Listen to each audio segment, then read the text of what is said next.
Di ruang tak berujung di luar Pulau Taiyin, dua sosok anggun, mengendarai pelangi ilahi yang menakjubkan, mendekati dunia dalam sekejap.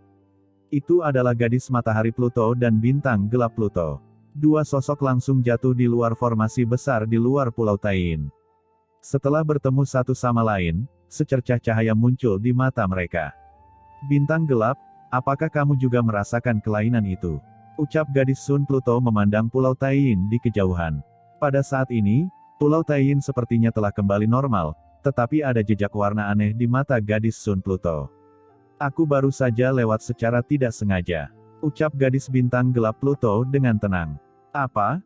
Lewat secara tidak sengaja? Gumam gadis Sun Pluto menggelengkan kepalanya.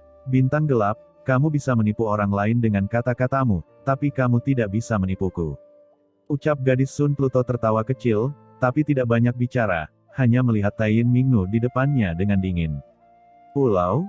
Hong berkata, saudari Taiyin, Pulau Taiyin ini adalah wilayahmu. Dengan kekuatan magismu, kamu seharusnya bisa merasakan kami. Mengapa kamu tidak keluar dan menyapa kami? Suara gadis Sun Pluto terdengar nyaring, dan melewati formasi penjaga Pulau Taiyin, langsung ke kedalaman Pulau Taiyin di dalamnya. Dalam sekejap, seluruh Pulau Taiyin bergema dengan suara gemuruh dari gadis Sun Pluto. Yuhu Luosha dan yang lainnya terbaring di tanah, ditekan oleh aura Kaisar Abadi. Ketika mereka mendengar suara ini, sedikit kejutan tiba-tiba muncul di kedalaman mata mereka. Mereka melihat ke atas langit, tetapi mereka tidak berani mengeluarkan suara apapun. Perifanyin dan yang lainnya di aula utama juga mendengar suara ini, dan ekspresi mereka berubah. Gadis Sun Pluto dan gadis bintang gelap Pluto, dua teman kecil saat itu, kini telah memasuki alam Kaisar Agung, tetapi mereka juga telah tiba di luar Pulau Taiyin. Abadi, apa yang kamu lakukan? Jika gadis Sun Pluto dan gadis bintang gelap Pluto mengetahuinya, aku takut. Ucap Perifanyin tidak tahu entah kenapa dia khawatir tentang Kaisar Abadi. Seperti yang ditakutkan Perifanyin, Kaisar Abadi, yang mendesak Istana Siming untuk memblokir aura seluruh Pulau Taiyin, tiba-tiba mengubah wajahnya setelah merasakan dua aura menakutkan dari dunia luar. Itu gadis Sun Pluto dan bintang gelap Pluto. Bukankah aku sudah menutupi aura di Pulau Taiyin?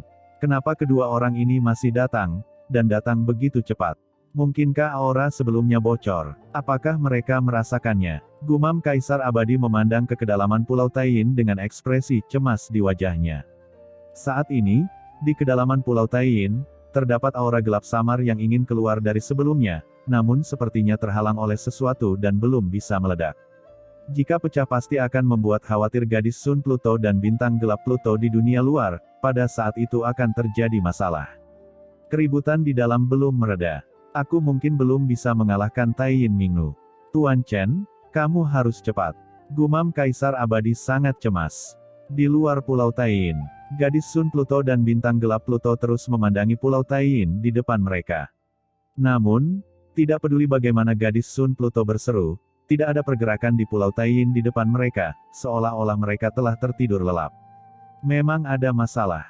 Gumam gadis Sun Pluto, pupilnya menyusut, dan cahaya dingin muncul di kedalaman matanya.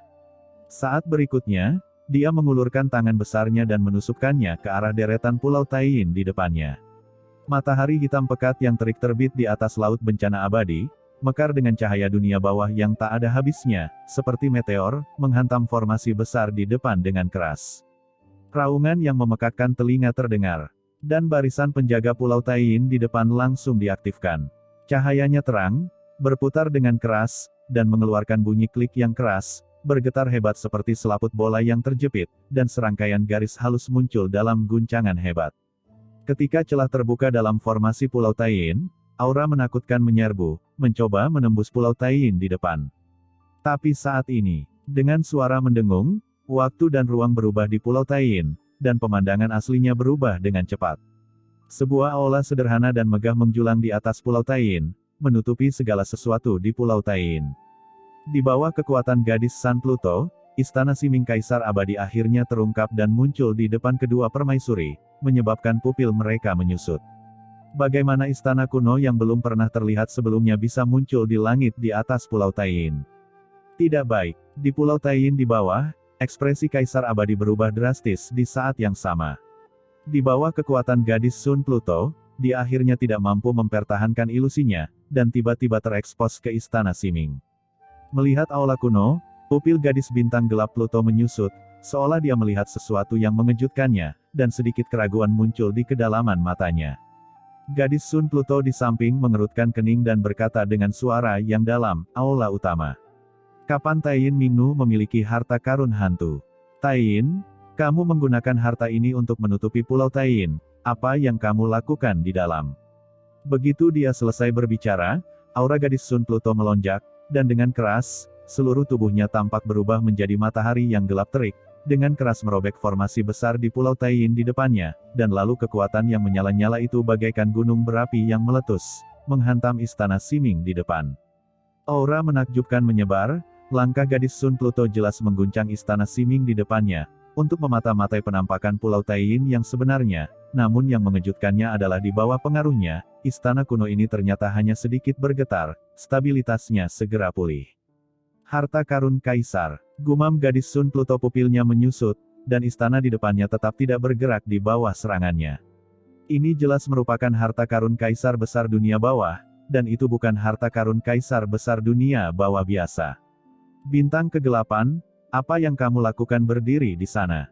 Taiyin Mingnu jelas-jelas melakukan sesuatu yang mencurigakan. Dia bahkan tidak membalas kita.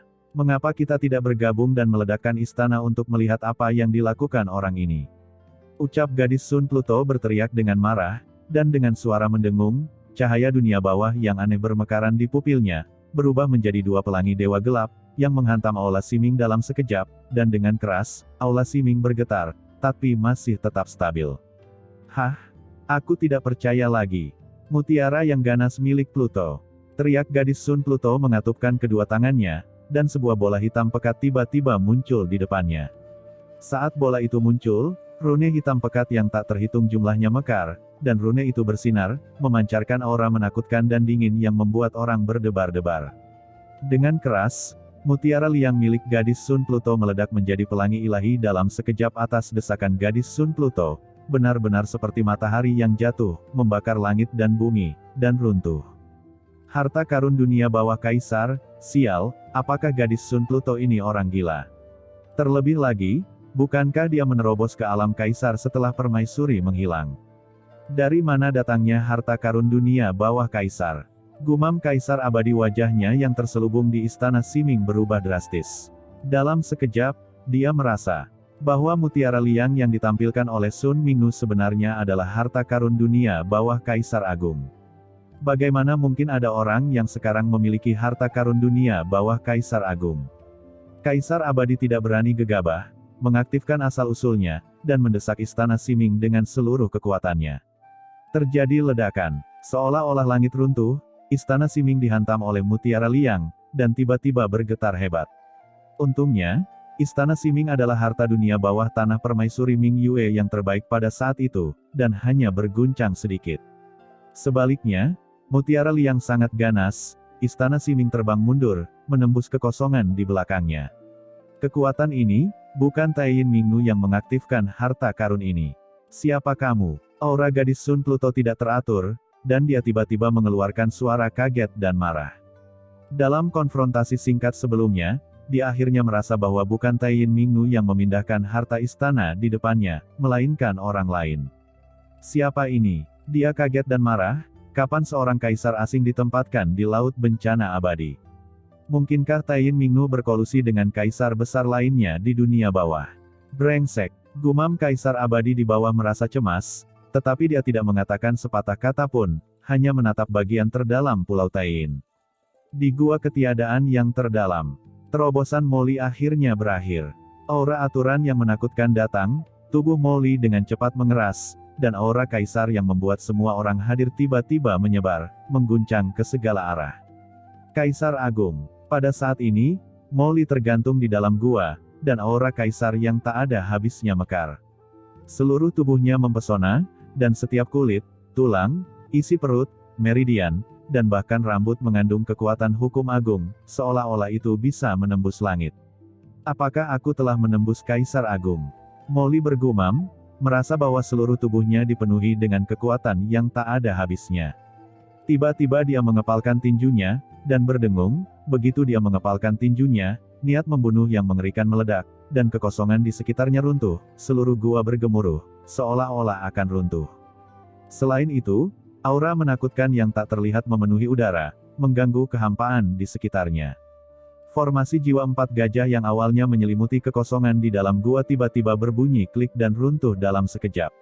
Leluhur gargoyle dan lainnya yang mengendalikan formasi semuanya mendengus, darah tumpah dari mulutnya, tubuhnya mundur dengan keras, wajahnya ngeri. Bagaimana aura kaisar ini begitu menakutkan? Di sampingnya, Kaisar Simei mau tidak mau mengubah ekspresinya. Meskipun Molly di depannya baru saja memasuki alam Kaisar Agung, aura menakutkan di tubuhnya bahkan lebih pantang menyerah daripada miliknya, seolah-olah dia berada di level yang sama. Bagaimana ini mungkin? Bagaimana seseorang yang baru saja memasuki alam Kaisar Agung bisa dibandingkan dengan dirinya yang telah tenggelam dalam Kaisar Agung selama bertahun-tahun?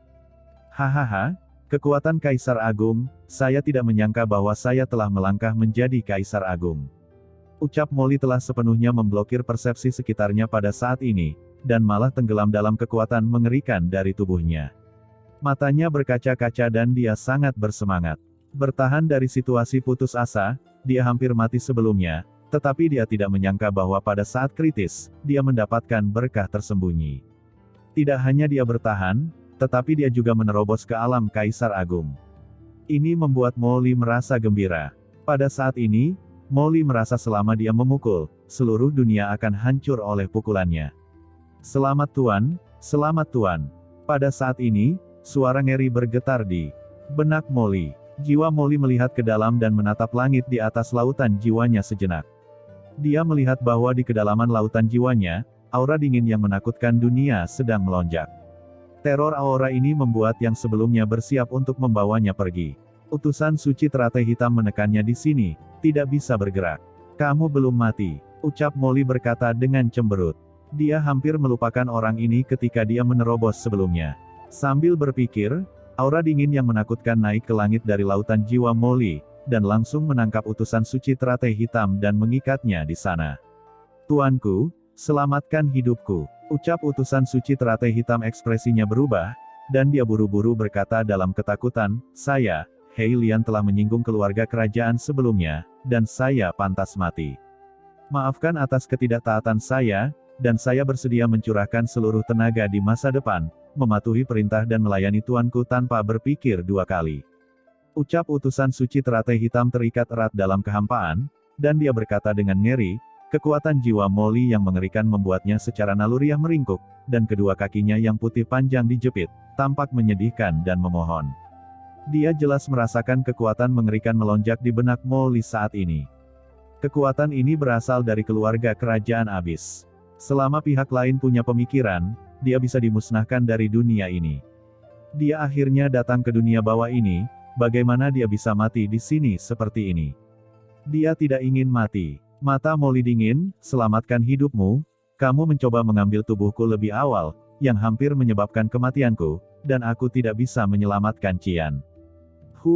Tidak apa-apa jika kaisar ini jatuh, tetapi jika tidak ada yang bisa menyelamatkan Qian karena ini, bagaimana aku bisa mengampunimu? Saat kata-kata Molly jatuh, kekuatan mengerikan muncul dari udara tipis dari lautan jiwanya, langsung menahan utusan suci teratai hitam. Tidak, Tuan, selamatkan nyawaku, aku tidak bermaksud begitu. Ucap utusan suci teratai hitam langsung berteriak ngeri. Kekuatan yang lahir dari udara tipis ini mengandung tekanan kemauan dari tingkat yang lebih tinggi. Itu seperti hukuman yang ingin memusnahkan jiwanya. Jiwa utusan suci teratai hitam sebenarnya mulai menghilang sedikit demi sedikit, seperti kucing yang tertiup angin.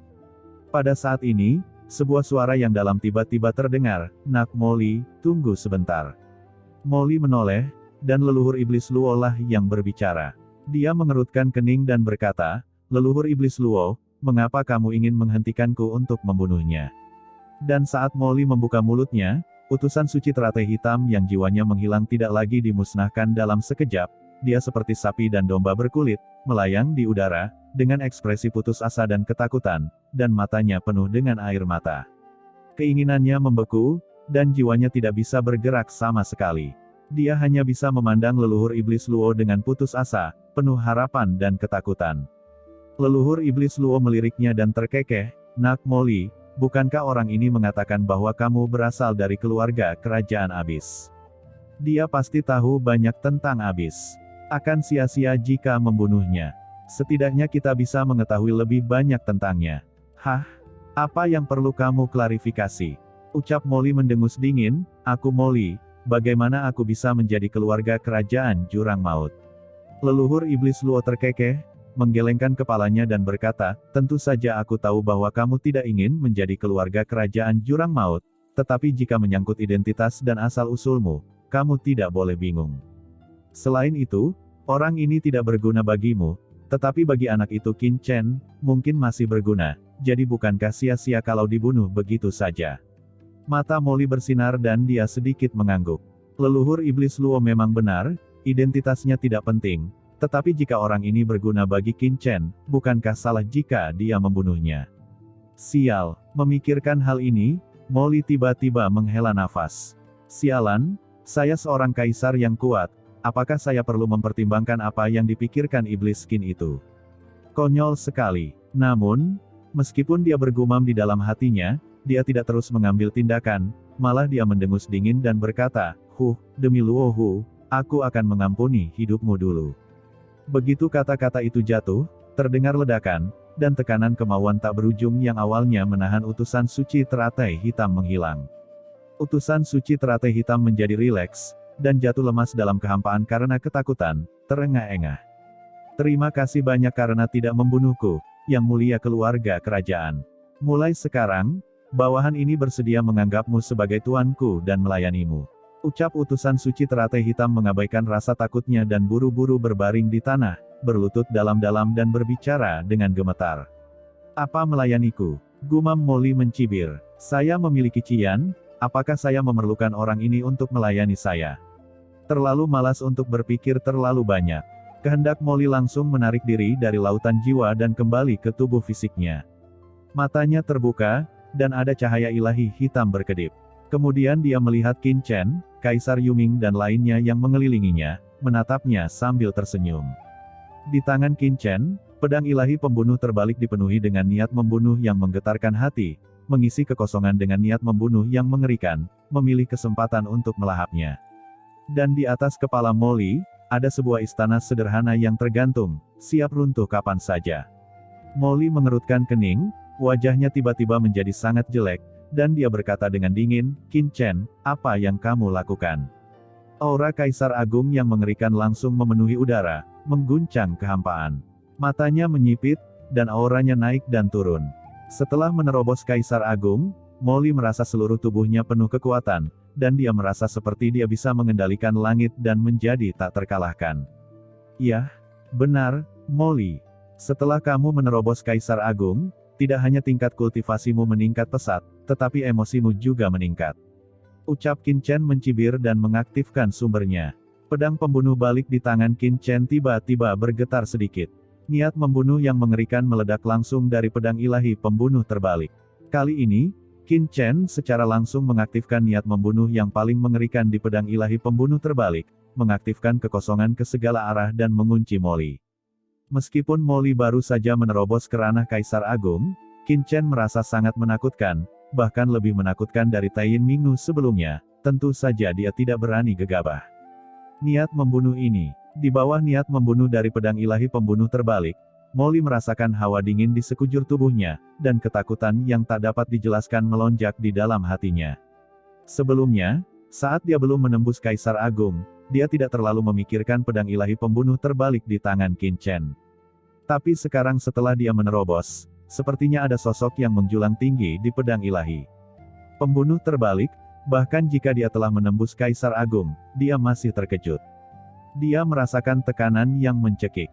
"Harta macam apa ini?" gumam Molly menghirup udara dingin, dan perasaan itu membuatnya menggigil. Dia merasa sosok agung di masa jayanya pasti bisa menghancurkannya sekarang. Dan ketika Molly memikirkan tentang asal-usul pedang ilahi pembunuhan balik, wajahnya tiba-tiba menjadi sangat jelek, dan semangat tinggi sebelumnya tiba-tiba mereda. Baru kemudian dia tiba-tiba teringat bahwa pedang ilahi pembunuh terbalik ini tampaknya adalah harta karun yang diperoleh Qin Chen ketika dia berada di benua Tianwu. Itu digunakan selama kompetisi Nandu kuno. Memikirkan lagi tentang dirinya, Molly langsung merasa bahwa menerobos Kaisar Agung tidak lagi baik. Qin Chen memandang Molly, yang ekspresinya terus berubah di depannya, dan berkata dengan senyum dingin, "Molly, ada apa?" Setelah menerobos Kaisar Agung, kepercayaan diri Anda melonjak. Bagaimana jika Anda dan saya membandingkannya? Mari kita lihat betapa kuatnya dirimu setelah menerobos. Ucap Qin Chen menyeringai sinis di bibirnya dan memandang Molly dengan jijik. Di dalam tubuhnya, niat membunuh yang mengerikan melonjak ke langit, dan ada aura penghakiman yang samar melonjak. Molly gemetar, hatinya tiba-tiba menjadi kosong, dan dia buru-buru melambaikan tangannya. "Ahem, Qin Chen, apa yang kamu lakukan? Kita berdua bangkit dari benua Tianwu, dan kita telah bertarung satu sama lain berkali-kali. Aku baru saja menerobos Kaisar Agung. Apa gunanya kita untuk bersaing? Cepat singkirkan senjatamu, itu benar-benar menakutkan." Ucap Molly melambaikan tangannya berulang kali, dan keringat dingin hampir keluar di dahinya. "Oh." Melihat apa yang dikatakan Molly, Qin Chen mengangguk dan ekspresinya sedikit melembut. "Apakah kamu sudah mengatasi utusan suci teratai hitam?" Molly buru-buru mengangguk, "Sudah diurus." Setelah mengatakan ini, dia tanpa sadar mengangkat tangannya, dan berdengung, bayangan jiwa hitam tiba-tiba muncul di dalam gua. Itu adalah utusan suci teratai hitam. Dan ketika jiwa utusan suci teratai hitam muncul lagi di dalam gua, kekuatan tolakan yang mengerikan langsung menekan utusan suci teratai hitam, menyebabkan dia langsung mengerang dan jiwanya bergetar. Itu adalah kekuatan menjijikkan dari dunia bawah. Bagi utusan suci teratai hitam, datang dari laut jiwa Molly ke dunia luar seperti pergi langsung dari planet tanpa gravitasi ke bintang neutron. Kekuatan tolak yang kuat langsung menekannya dan membuatnya sangat tidak nyaman. "Tuanku," ucap utusan suci teratai hitam menahan rasa sakit dan buru-buru berlutut di hadapan Molly dan berbicara dengan hormat. Tidak jauh dari sana, Taiyin Mingnu, yang diinjak-injak di bawah kaki Kaisar Simei, melihat pemandangan ini. Dia masih memiliki harapan, dan hatinya tiba-tiba putus asa. Dia mengubah warnanya dan berkata, "Utusan suci teratai hitam, kamu sebenarnya menyerah pada anak ini." Bagaimana mungkin? Ada rasa tidak percaya di matanya, dan dia tidak percaya dengan apa yang dilihatnya. Wajah utusan suci teratai hitam berubah setelah mendengar ini, dan dia tidak dapat menahan diri untuk tidak berteriak dengan marah. "Taiyin Mingnu, kamu berani menyebut keluarga kerajaan anak nakal. Kejahatan apa yang harus kamu lakukan?" "Apa? Keluarga kerajaan?" ucap Taiyin Mingnu, ekspresinya jelek dan dia tampak terkejut. Keluarga kerajaan abis, anak di depannya yang baru saja menerobos menjadi Kaisar Agung. Kemarahan pengkhianatan yang kuat tiba-tiba muncul di hati Taiyin Mingnu. Selama bertahun-tahun, dia dan utusan suci teratai hitam telah bergabung, bergaul siang dan malam. Setiap malam yang gelap dan dingin dihabiskan oleh mereka berdua yang bergabung bersama, tapi sekarang, utusan suci teratai hitam ini telah mengkhianatinya dan bergabung dengan Molly. Bagaimana dia bisa menerimanya? "Kamu berbohong padaku, kamu pembohong!" teriak Taiyin Mingnu gemetar dan meraung. Mendengar perkataan Taiyin Mingnu, utusan suci teratai hitam langsung mendengus dingin. "Taiyin Mingnu, kamu adalah keluarga kerajaan dari klan Abisku dan garis keturunan tertinggi dari klan Abisku. Sekarang aku telah menyerah padanya. Mulai sekarang, dia adalah tuanku. Bukankah kamu selalu ingin bergabung dengan klan kami? Apakah kamu belum memanfaatkan kesempatan ini sekarang? Jika kamu bisa mendapatkan apresiasi dari orang dewasa, masa depanmu tidak akan terbatas." Ucap utusan suci teratai hitam dengan sungguh-sungguh. "Apa, kamu ingin aku berlindung pada orang ini? Jangan pernah memikirkannya," ucap Taiyin Mingnu berkata dengan marah. "Taiyin Mingnu, sekarang bahkan orang dari klan Abis telah menyerah. Katakan padaku, apa yang terjadi ketika permaisuri Ming Yue menghilang?" ucap Qin Chen berbicara dengan dingin. Qin Chen tidak peduli dengan runtuhnya kepercayaan Taiyin Mingnu. Satu-satunya hal yang ingin dia ketahui sekarang adalah kebenaran tahun ini. "Siapa kamu?" ucap Taiyin Mingnu berteriak dengan galak, dengan ekspresi gila di wajahnya. "Jika kamu ingin mengetahui kebenaran dariku, hahaha, jangan pernah memikirkannya." Kaisar Yuming menyipitkan matanya dan berkata dengan suara dingin, "Nak Qin Chen, jangan bicara omong kosong padanya, cari saja jiwanya." "Apa? Mencari jiwa? Hanya kamu?" ucap Taiyin Mingnu mencibir, dengan ekspresi jijik di wajahnya. "Kamu bisa mencobanya. Aku mengerti, kamu pastilah orang-orang yang mengkhawatirkan formasi undead sebelumnya bukan?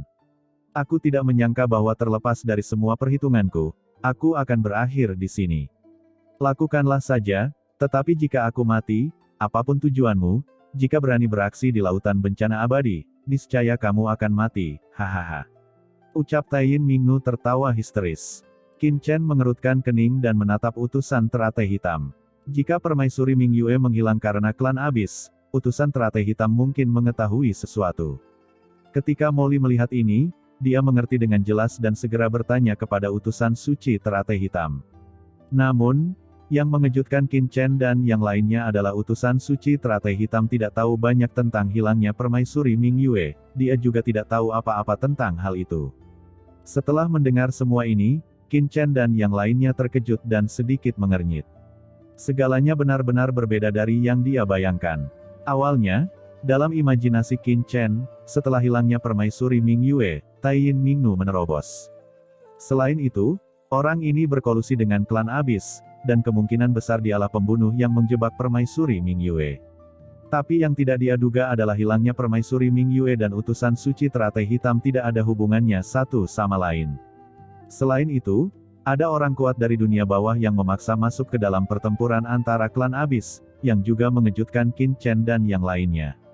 Terutama Kaisar Yuming menggelengkan kepalanya berulang kali, mengatakan bahwa tidak mungkin ada keberadaan yang begitu kuat di dunia bawah. Namun, mata Qin Chen berkedip dan dia memikirkan sebuah keberadaan. Dewa Hades. Dia berbicara dengan dingin. Begitu pernyataan ini keluar, semua orang terkejut, dan kemudian mengerutkan kening sambil berpikir. Dewa Hades adalah legenda kuno di dunia bawah, sosok yang ada di zaman kuno. Dia kemudian menghilang secara misterius. Bahkan Kaisar dunia bawah belum pernah melihat keberadaannya, sehingga banyak orang kuat di dunia bawah yang tidak yakin akan kebenarannya. Tapi Qin Chen berbeda. Setelah melihat Kaisar Dewa Nisa, dia tahu dengan jelas bahwa Dewa Hades benar-benar ada dan merupakan orang yang menekan Kaisar Dewa Nisa saat itu. Hanya mereka yang telah melampaui level Kaisar Agung yang dapat dengan paksa menerobos jurang maut dan menyebabkan kekacauan di jurang maut. Namun banyak hal yang tidak bisa dijelaskan di sini. Pada akhirnya, Qin Chen hanya bisa mengalihkan perhatiannya ke Taiyin Mingnu lagi, orang ini mungkin mengetahui sesuatu. Tuanku, jika Anda ingin mencari jiwa Taiyin Mingnu ini, bawahan ini punya cara. Ucap utusan suci teratai hitam mengamati kata-katanya dan dengan sukarela memberikan saran. Mendengar ini, semua orang tidak bisa tidak melihatnya. Utusan suci teratai hitam berkata, saya selaras dengan jiwa Taiyin Mingnu ini. Selama bertahun-tahun, jiwanya telah menyatu lebih dari 50%. Jika bawahan ini dapat memasuki tubuh orang ini dan menyatu dengan lautan jiwanya lagi, bawahan ini bisa mencainya, dan bahkan bisa membuatnya menuruti perintah dan melayani tuanku. Ucap utusan suci teratai hitam dengan sungguh-sungguh. Kamu, ucap Taiyin Mingnu ekspresinya tiba-tiba berubah ketika dia mendengar ini, dan dia meronta dengan keras. Ini ide yang bagus, jadi tunggu apa lagi? Ayo kita lakukan, kata Qin Chen, matanya dingin, dan dia bahkan melihat keluar gua. Pada saat ini, dia juga merasakan pergerakan dari dunia luar, dan mengetahui bahwa Kaisar Abadi menghentikan gadis Sun Pluto dan bintang gelap Pluto untuknya, dan situasinya mendesak. Tapi utusan suci teratai hitam tidak mengambil tindakan apapun, dia hanya diam-diam menatap Molly dan mendengarkan perintahnya. Tindakan ini segera membuat Molly diam-diam merasa bahagia, dan dia merasakan kepuasan yang luar biasa di hatinya.